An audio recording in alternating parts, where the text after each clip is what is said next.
लोग खुशी में झूम रहे हैं, ढोल बज रहे हैं, जश्न मनाया जा रहा है।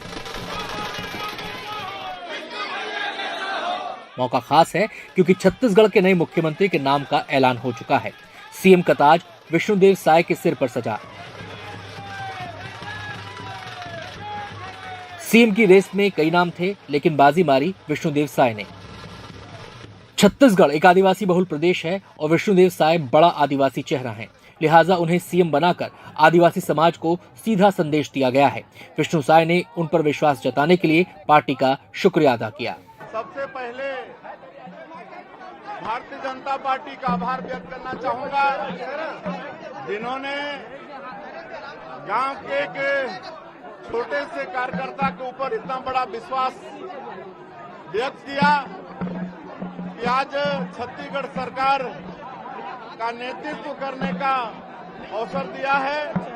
इसलिए मैं भारतीय जनता पार्टी का आभारी हूं। विष्णुदेव साय एक साधारण किसान परिवार से ताल्लुक रखते हैं। 21 फरवरी 1964 को जशपुर जिले के बगिया गांव में उनका जन्म हुआ। जिस कुनकुरी विधानसभा सीट से वो इस बार चुनाव जीते हैं, उसी कुनकुरी क्षेत्र में उनकी शुरुआती पढ़ाई हुई है।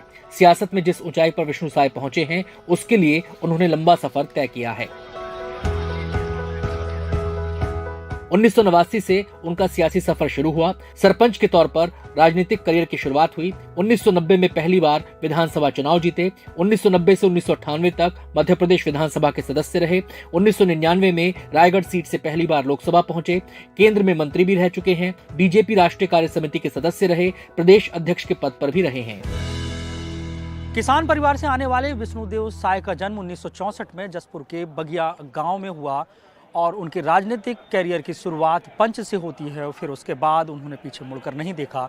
भारतीय जनता पार्टी के 3 बार प्रदेश अध्यक्ष रहे, केंद्रीय राज्य मंत्री रहे और अब छत्तीसगढ़ के मुख्यमंत्री बने हैं और एक बहुत बड़ा आदिवासी चेहरा है। विष्णुदेव साय को बड़ी जिम्मेदारी मिली है, लिहाजा उन्होंने छत्तीसगढ़ की जनता के सपनों को पूरा करने का खाका भी तैयार कर लिया है। उन्होंने बता दिया है कि सीएम के तौर पर उनकी प्राथमिकता क्या होगी। मोदी की गारंटी, उसमें जो भी वादे छत्तीसगढ़ की जनता से किए हैं, उसको प्राथमिकता से पूरा करना ये हमारा काम होगा। पिछले 5 वर्षों में पूरे प्रदेश में 18 लाख लोग पक्का के मकान, प्रधानमंत्री आवास से वंचित हुए हैं। सबसे पहला काम 18 लाख मकान की स्वीकृति होगा। बहुत चुनौती है, काहे कि पिछली सरकार ने पूरा सरकारी खजाना को खोखला कर दिया है। अब हम लोगों को बहुत इसके लिए प्रयास भी करना पड़ेगा। सपना पूरा हुआ, सपना पूरा हो गया, अच्छा लगा, बहुत खुश। विष्णुदेव साय को सीएम के लिए चुना गया है। जब ये खबर उनके परिवार को मिली तो परिवार खुशी से चहकने लगा। खुशी शब्दों में बयां होने लगी। कितने खुश हैं आज? आज मैं बहुत खुश हूँ कि आज मेरा बेटा को छत्तीसगढ़ का पूरा सेवा करने का मौका मिला, चांस मिला है। इससे और क्या हो सकता है। छत्तीसगढ़ के चुनाव नतीजों ने इस बार सारे अनुमानों को उलट पलट कर दिया। सियासी पंडितों के तमाम अनुमान धरे रह गए और बीजेपी ने 54 सीटें जीतकर छत्तीसगढ़ का सिंहासन अपने नाम किया।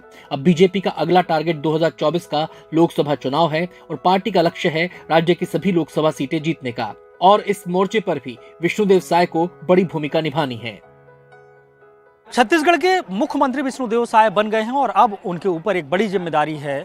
वो ये है कि 2024 में भारतीय जनता पार्टी की छत्तीसगढ़ में 11 लोकसभा सीटें जिताना होगा और इसके साथ ही उनके कई सारे चैलेंजेस होंगे, क्योंकि मोदी गारंटी जो प्रदेश की जनता को दी गई है उसे पूरा करना है। कई सारे वादे हैं और इस वादों को पूरा करने के लिए एक बड़े फंड की ज़रूरत होगी। अब देखना ये होगा कि विष्णुदेव साय पर पार्टी आलाकमान ने भरोसा जताया है। अब मोदी गारंटी को पूरा करने के वो किस तरीके से काम करते हैं और प्रदेश की जनता उन्हें किस तरीके से लेती है। कैमरा पर्सन प्रवीण साहू के साथ जुल्फिकार अली, NDTV।